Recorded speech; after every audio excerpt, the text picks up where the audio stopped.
they found was that selling a story that makes people angry and telling them that if you keep tuning in, it's somehow you're part of the process. You're part of the ongoing prosecution of this cultural enemy that we're showing you. And Fox shot to the top of the ratings as a result of that, and they stayed there up until a couple of years ago, I think, or last year, as a result of that. And news organizations learned that this is the formula for success. Welcome back to part 2 of our discussion of the decay that has beset American journalism with Matt Taibbi, the author of Hate Incorporated, How and Why the Media Makes Us Hate One Another. Last week we discussed the shattering of the old forms of media manipulation and the rise of a new media landscape built around demographic silos that sell internecine conflict. The result, Taibbi points out, is a bifurcated public that is addicted to hating each other.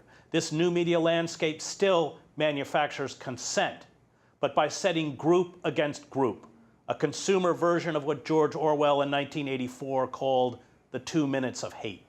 Our opinions and prejudices are skillfully catered to and reinforced, aided by a detailed digital analysis of our proclivities and habits and sold back to us. It is, Taibbi writes, packaged anger just for you. The result is political impotence, a fractured and disempowered public crippled by hate and fear and mesmerized by the fake dissent of the culture wars and conspiracy theories rather than genuine dissent. The moral swamp is fertile soil for demagogues such as Donald Trump, who is a creation of this media burlesque and feeds our emerging corporate totalitarianism. So let's talk about where we are. We talked last week about the antecedents and the arrival of 24-hour news, Fox, and the digital universe. And we touched on, or you touched on, how this shattered the common unity of the media into competing narratives, which increasingly became more strident. So talk about the rise of this new media landscape. Well, there were some important events that led to this situation. I think one of the first stories that kind of taught the news business that you could actually sell anger as a product was the Lewinsky scandal. Right? So you have. Let me just interrupt, because which I learned from your book, this is how MSNBC expanded their audience. Right. Lewinsky. Exactly. Yeah, they had a nightly White House report, right, or White House in Crisis. I forget what the name of the show was. It was hosted by Keith Olbermann, in fact, and MSNBC was basically just selling the idea that this incredibly important thing was going on, and there was this heated battle, and the presidency was hanging by a thread. And what they were trying to do is basically create the impression that Watergate was going on, and you better tune in because at any moment this could all go kaput. And we've just been through exactly some similar thing. And they got enormous market share just from that approach. Fox added a twist to it, though. Fox took the same concept and they openly villainized the characters. They decided to make Bill and Hillary Clinton into sort of caricatures and cartoon figures. What do you call them, like old hippies or something? Yeah, exactly. Yeah, aging hippies. Aging hippies. Yeah. Fleetwood Mac listening, and and of course. They kept running clip after clip of Hillary Clinton talking about how she didn't bake cookies, and they knew that their audience was going to react to all these images in a certain way. And what they found was that selling a story that makes people angry and telling them that if you keep tuning in, it's somehow you're part of the process. You're part of the ongoing prosecution of this cultural enemy that we're showing you. And Fox shot to the top of the ratings as a result of that, and they stayed there up until a couple of years ago, I think, or last year, as a result of that. And news organizations learned that this is the formula for success. We tell you about somebody you don't like, and we keep telling you about it over and over and over again. Well, you say we sell anger and conflict. And we began, you write, in the early 90s to systematically pry families apart, set group against group, and more make news consumption a bubble-like safe space simulation of the vitriolic reflex. Right, yeah, exactly. So if previously, the Walter Cronkite model was, I'm going to deliver a news program for the entire family, so your stoner kid was on one side of the room and your crazy right-wing uncle was on the other side of the room, and mom and dad were in the middle. That broadcast was for all those people. But after the late 80s and early 90s with cable and the development of the internet, suddenly we're going to individualize the news experience for all these people. So, Junior can go upstairs and he can read his left-wing stuff and with his Che t-shirt on, and your right-wing uncle can turn into Fox, and now all of a sudden you can read news that agrees with everything that you think. And as you point out, it's not reporting. It's a marketing process designed to create rhetorical addictions, and you're right, and shut unhelpfully non-consumerist doors in your mind. This creates more than just pockets of political rancor. It creates masses of media consumers who've been trained to see in only one direction, as if they had been pulled through history on a railroad track with heads fastened in blinders looking only one way. Yeah, and this is something that drives me crazy as a reporter, that people don't understand that when they turn on the news or click onto a site, that they're consuming a consumer product. It's mind-boggling to me that people don't understand that they're being sold something and that they themselves are also a product, right? Because every time you read the news or watch the news, they're getting information about you that they're selling to someplace else. But also that addictive quality, which I think you're dead on. And this, we just got 2 years of Russiagate as a prime example of this. You have to keep tuning in. Yeah. Because the Republic is in danger. Right. Whichever side you're on. Right. And there've been studies already that show that, even without the vitriolic content, just the process of surfing and consuming the news has a lot of the same qualities as other addictions like smoking cigarettes or taking drugs. People get addicted to the feel of their phone. They get addicted to the process of turning on screens. But you especially get addicted to the idea that you're going to turn onto a news program or read an article, and it's going to tell you something that's going to anger you even more than you were yesterday. And you say the template for this is professional wrestling.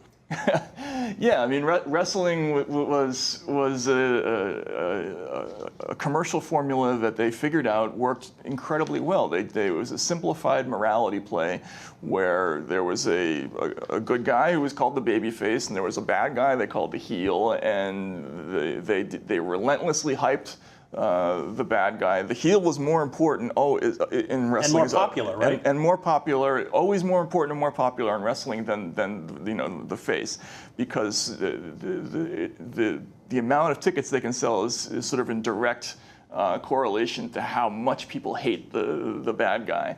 And so you have to have a hateable heel in order to make the formula work. And this is how news works. News works because we're telling you constantly about the iniquity of some other group, right? And we're always ratcheting up the volume and the level of vitriol. Well, somewhere in the book you talk about, we talked earlier, now you are Hitler. And you have all these examples of people calling, I don't know, Clinton, Right.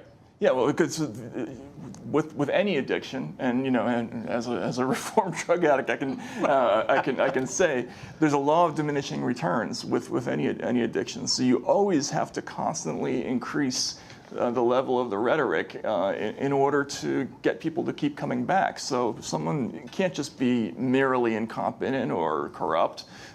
Sooner or later, you have to get to the point where you're saying they're demagogues, right? Authoritarians, they're dictators, right? And then finally, as Glenn Beck discovered, you have to start calling them Hitler. And Beck got to the point where he was simultaneously calling people Hitler and Stalin, right? Like it wasn't enough just to have Hitler, right? So this is where this kind of media. And this is, we talked before the show, this is what happened, which I witnessed in Yugoslavia, that the competing ethnic groups in the Yugoslav economy and economic freefall sees competing forms of mass communication and demonized the other.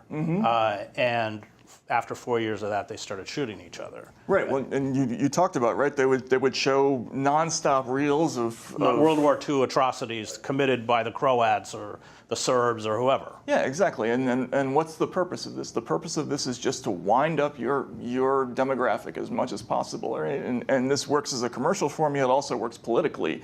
But as you point out, if the population, is a bunch of people who all have AK-47s in the house, Which they did in Yugoslavia. We have AR-15s. AR-15s. You're talking about the literal balkanization of the media, right? But it has very dangerous consequences, which I think you agree. Right. I mean, and we're seeing it in this country. We've already seen lots and lots of these mass shootings that have been directly linked to media habits. Sure. But it's going to get worse. Of course it's going to, especially when the economy tanks. Right. And you've written, everyone should read Griftopia, by the way. I don't know how you can write about Wall Street, make it engaging and funny, curse you for that.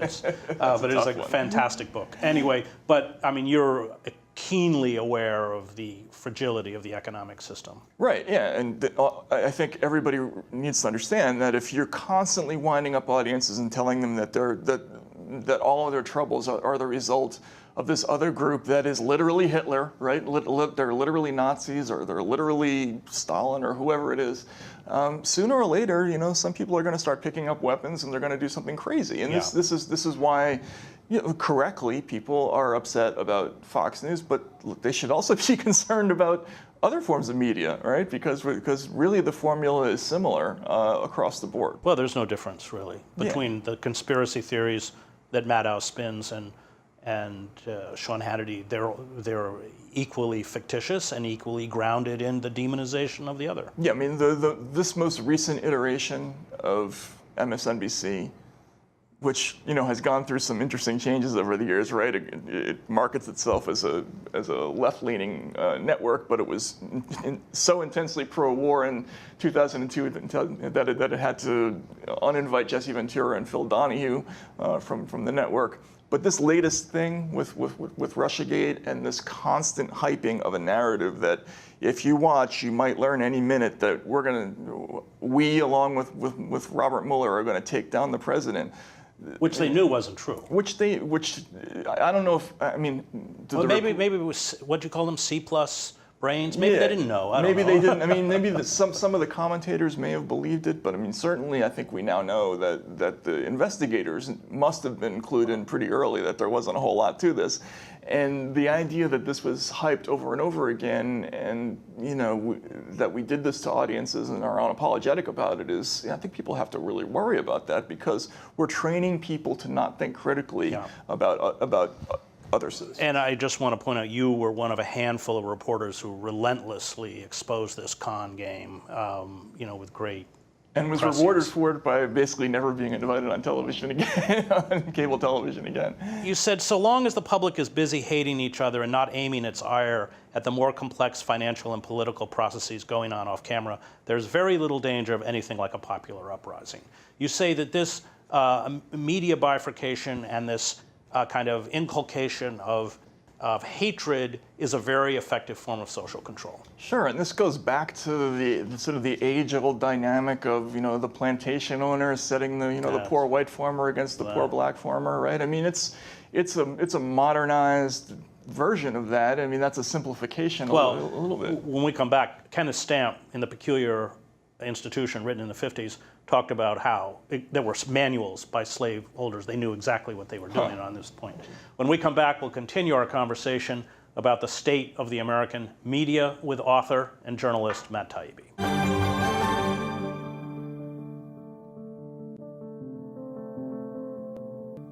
Welcome back to On Contact. We continue our conversation about the decline of American journalism with Matt Taibbi. So you have, what do you call them, your 10 rules of 10 rules of hate. 10 rules of hate. Mm-hmm. Let's run through them quickly. Mm-hmm.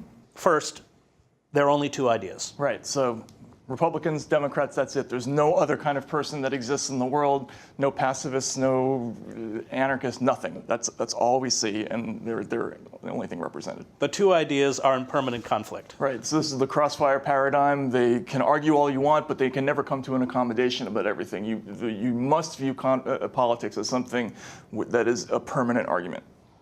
Hate people, not institutions. Right, so we're not focusing on the sort of timeless, permanent nature of how the system works. We don't think about central bank. We don't think about the security state. We don't think about any of that stuff. We focus on personalities. Donald Trump versus Alexandria Ocasio-Cortez. And that simplifies everything and allows us to not look at the bigger picture. Everything is someone else's fault. Right. Yeah. So this goes along with the next point, which is nothing is everyone's fault. Right. So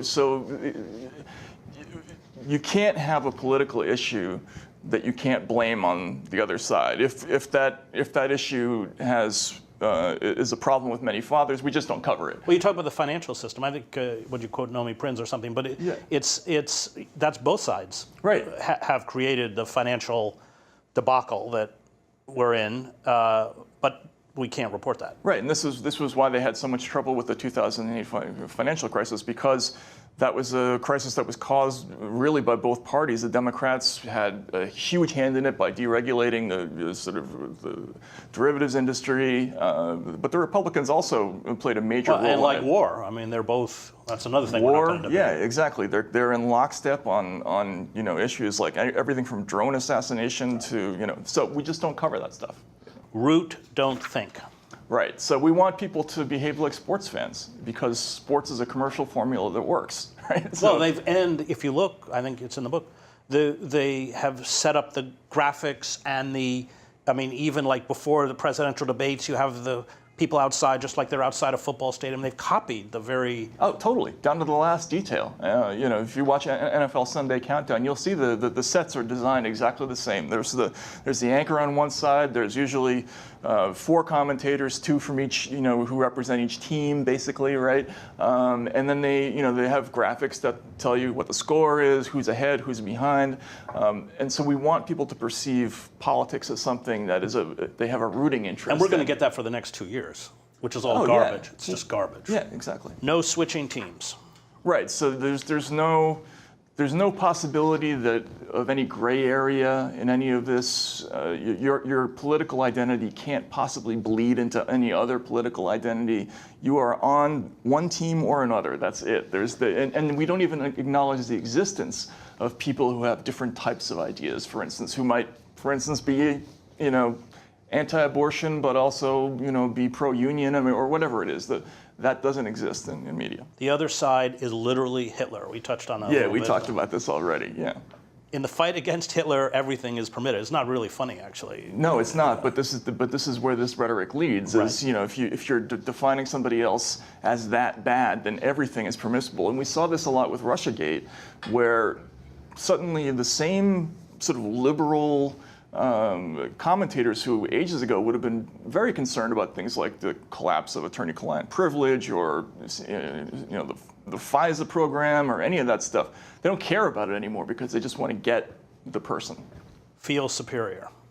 Yeah, and this is something I talked about with a local crime reporter, a guy named Hunter Pauley, who had to quit because he was constantly doing stories about people who were arrested but not convicted, right? And we do this... And publishing their names. And they live forever, and they're smeared, right. And they might turn out to be innocent. Right. We do this stuff, we do shows about people who are in trouble, people who are losers, people who will eat bugs for money, whatever it is, because the whole purpose of television is to make you feel good about yourself, right? And to make you feel that your ideas are right. So that's why... Well, and that you're smarter than everybody you're watching. Exactly. So that's why reality shows are just this endless panoply of morons and who will do anything for $1. I mean, remember the old RoboCop routine? I'll buy that for $1. That's what TV is. And so there's no geniuses on TV. We don't watch that because that would make us all feel terrible. So Trump is the perfect political figure. I want to talk about that because you say that without this new media landscape, we would have never had Trump. No, of course not. Right. Trump fits like a glove into the commercial formula of all of this. and he fits perfectly for both sides. That's what's fascinating about it. He actually probably makes more money for the MSNBC, CNN, Washington Post, New York Times side than he does for Fox and the Daily Caller. He's a cartoon character who is a perfect heel, right? And he, the other side, the reflection that views itself as the resistance to Trump, it's the perfect situation because you have an utterly simplified political landscape where there's only two ways to be. You are either for this incredibly noxious figure or against him. But and you also go back to that point that you call him a lurid and disgusting monster freak for audiences to look down on the other. You see it with they kind of love that disdain. Oh yeah, no, of course, and you can endlessly enjoy the sort of descriptions of Trump. I mean, he's always rendered in the most humiliating and ridiculous language possible. It was interesting in 2016 we started using descriptions that we would never have used. New York Times did that. Yeah. Like lie. I mean, that was a word if we would say they claim, and the astute reader was supposed to understand that they weren't speaking the truth. Right. We never used the word lie. Right, and that was a huge controversy. And yet, Trump has a kind of dark genius. He knows how to play the game. He does, and what he's doing is he's running against the system. He understands that ultimately this simplified, vitriolic, hyperbolic, hyperventilating form of media discourse is villainous in itself. And if he positions himself as an enemy of it, he's going to do all right. I think in 2016, when he did that, he was heavily emphasizing the sort of class aspect of it, right? Because reporters are mainly upper class twits who went to really good schools, like both of us actually. And he sort of made the press the representative of the elite and the upper class. But he's not wrong. He's not wrong, and that was the problem. We were never able to understand that this technique was grounded in a legitimate observation. It didn't apply to him, of course, but from the perspective of Trump's voters, he was right about that. You write, Trump reporters now regularly do the outraged hero finger-pointing routine whenever they're within a mile of Trump. Jim Acosta's confrontations with the president, for instance, seem culled straight from WWE outtakes. Trump's whole presidency has turned into a heel/hero promotion with Bob Mueller in the face role. Right, yeah, exactly. It's an important story, but the probe is also selling papers. So in essence, the media created, in essence, the ring. Right. Yeah. And Trump, he comes out of that world. I mean, I think you write about, was it Ed McMahon? He actually has a kind of role in some. Vince. Vince McMahon. Yeah, right, they actually were on WrestleMania together. Yeah. And Trump was, look, as a wrestling fan, it was a great event. It was, he did a great job at it, which tells you something about his personality. But he has a tendency to sort of suck all the people in his orbit into this WWE kind of paradigm, and but that's what the media is. I mean, it's all there. I mean, he didn't create it; it was created for him. Right, and it fit him, right? So all of our worst instincts, this idea of we're going to stick a finger in your face and we're going to be Jim Acosta, flailing his arms in outrage. That's not being. It's just theater. It's theater. It has nothing to do with journalism. Being an aggressive, confrontational journalist means confronting the Pentagon. Means confronting. It means reporting. It means going out, reporting, finding stuff out. It doesn't mean being obnoxious in a press conference. Right. Yeah. Exactly. Like you should let your, it's sort of like Bill Belichick doesn't, wave his arms and yell at people. He lets his team do the talking. And I think. The posture that we've assumed, where all the histrionics and gesticulating and all that stuff, it masks a lack of real inquiry that's going on. You end the book by issuing a warning. You say this is very dangerous. However entertaining it is, it's very dangerous. Why? Well, because exactly as you point out, with the experience of Yugoslavia, it's not a small thing to get people in a place where mentally they're addicted to, hating each other. Well, we saw some Trump supporter send, they failed, pipe bombs that if they'd gone off would have decapitated most of the Democratic Party leadership. Yeah, exactly. And Ilhan Omar is having one death threat after another. Right.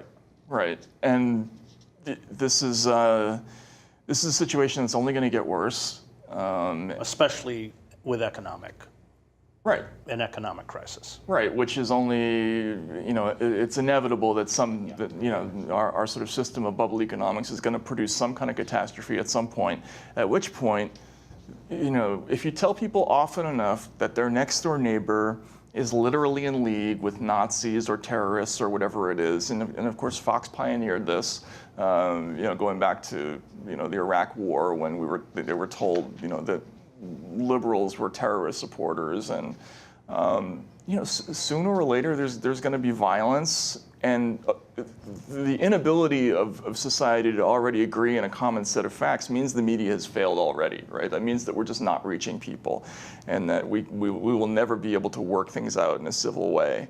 And so this commercial structure, which may work as a way to make money, is not only incredibly destructive personally to people, because addiction of any kind is destructive, right? You see people who are addicted to scrolling, they're miserable, right?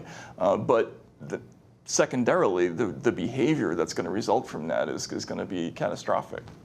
You called the election of 2016. I know at the very end you got bamboozled by the polls, but on the ground you kept saying, don't write this guy off, don't write this guy off. And in many ways, I think especially with Russiagate, I think now the media can say anything about Trump, however true, and certainly those people who support him, there's no credibility left, they just won't believe him. Yeah, no, there's a serious problem with that, and this is what I said a couple of weeks ago, is that if Mueller came back empty-handed on collusion, right now everybody's trying to pass it off as not that big of a deal. It's a huge deal. You pointed out correctly that it's the biggest blow to the press since WMD and Iraq, and you're right. And it may be fatal. It may be worse because what people don't understand is the spectacle of turning on the television and seeing panels of 6 to 8 people openly rooting for an outcome and predicting that something is going to happen and telling you that it's a certainty that he's going to be convicted of crimes, and then having it all turn out not to be true. Not only does that tell you that reporters are not good at their jobs and that they can't think critically, but that they're also partisans who have a point of view, and that's fatal. Well, you're a great reporter, Matt, and a great writer. Thanks, Chris. That was Matt Taibbi, author of Hate Incorporated, How and Why the Media Makes Us Hate One Another. All right. Thanks a lot.